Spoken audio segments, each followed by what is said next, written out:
बाराबंकी पूर्वी उत्तर प्रदेश का गेटवे है। यहां से पूर्वी उत्तर प्रदेश की शुरुआत हो जाती है। बुंदेलखंड के जनपद पहले जल के अभाव में तरसते थे, आज वहां पर पर्याप्त मात्रा में जल संसाधन उपलब्ध है। अब किसान, अन्नदाता किसान इन सुविधाओं का लाभ भी ले रहा है और उसे हम तकनीक के साथ जोड़ने का भी कार्य करेंगे। ओडीओपी, एसएसजी, बीसी सखी, ड्रोन दीदियां, ये रोजगार के स्थानीय उद्यम के प्रदेश में सशक्त माध्यम बने हैं और इसीलिए तो हम कहते हैं कि उत्तर प्रदेश में 9 हमारे क्लाइमेटिक जोन हैं। इसके अनुरूप तकनीक, बीज, अच्छी किस्म का बीज किसान को उपलब्ध हो, इसके लिए उत्तर प्रदेश के अंदर कार्य लगातार आगे बढ़ रहा है। और इसी बात को लेकर के आज हम लोगों ने प्रदेश के अंदर, जो पहले 2017 के पहले थी, लागत अधिक था, अन्नदाता किसानों को लाभ कम होता था, सिंचाई की परियोजनाओं की रफ्तार अत्यंत धीमी थी, बिचौलियों का वर्चस्व था।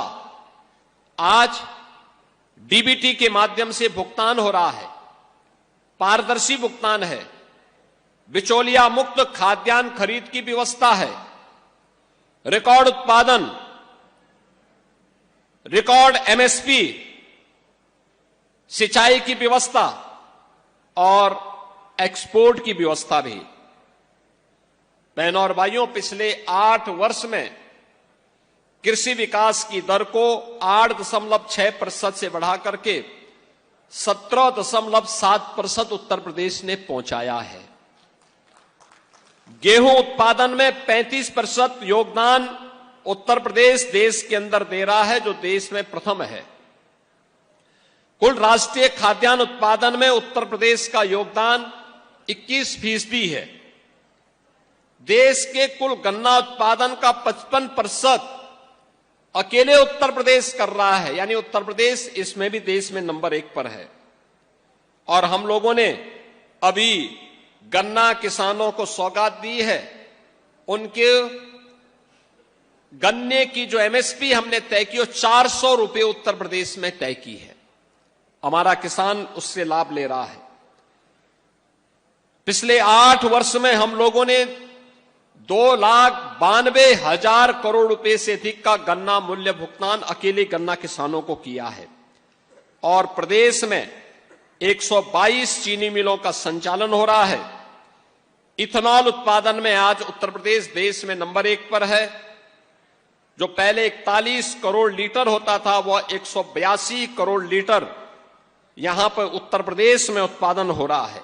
आलू उत्पादन, केला उत्पादन, औद्यानिक फसलें, अन्य ऑर्गेनिक फसलों के उत्पादन में भी उत्तर प्रदेश के अंदर अभूतपूर्व वृद्धि हुई है। फल और सब्जियों के उत्पादन में भी उत्तर प्रदेश अब देश में नंबर 1 पर है।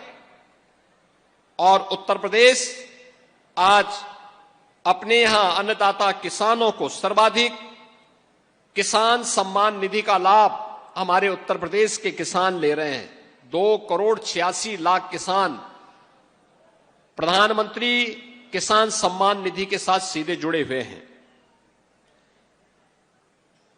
किसान को समय पे उन्नत नस्ल का बीज मिले, इसके लिए भारत रत्न चौधरी चरण सिंह जी के नाम पर लखनऊ में एक सीड पार्क को हम आगे बढ़ाने का काम कर रहे हैं। वह कार्य बहुत शीघ्र आगे बढ़ने जा रहा है। आज प्रदेश के अंदर 79 यानी कृषि विज्ञान केंद्र सक्रिय हैं। शेष 10 पर कार्य तेजी के साथ आगे बढ़ा करके उन्हें भी किसानों को आधुनिक तकनीक और उनकी फसल को देखने के लिए डेमोस्ट्रेशन का, यानी एक नई प्रयोगशाला के रूप में ये सभी केंद्र आज प्रदेश के अंदर देखने को मिल रहे हैं, जिनमें कई कृषि विज्ञान केंद्र तो सेंटर ऑफ एक्सीलेंस के रूप में आज कार्य कर रहे हैं। और आज मुझे यह देख करके बहुत अच्छा लगा। यहां पर जब मैंने श्री राम शरण वर्मा जी की इस खेती को देखा है और मेरा मानना है 1 एकड़ में 250 कुंटल तक कोई आलू उत्पादन करे, यह है लागत कम उत्पादन ज्यादा। 1 एकड़ में 2 लाख का केला उत्पादन करके लाभांश पैदा करे, यह भी यहां आपको देखने को मिलेगा। सभी प्रकार की वेजिटेबल, यह भी यहां देखने को मिलेगा। और एफपीओज के माध्यम से कैसे हम कोऑपरेटिव खेती को बढ़ावा दे सकते हैं, इसका उदाहरण भी यहां पे रामशरण वर्मा जी और उनके सहयोगियों ने बाराबंकी के इस दौलतपुर में करके दिखाया है।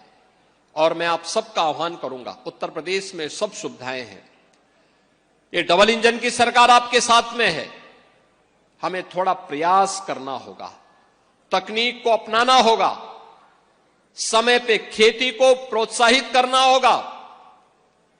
जो तकनीक और नवाचार वर्मा जी ने अपने यहां किया है, वही हम भी अपनाएंगे तो हम भी प्रगतिशील किसान बनकर के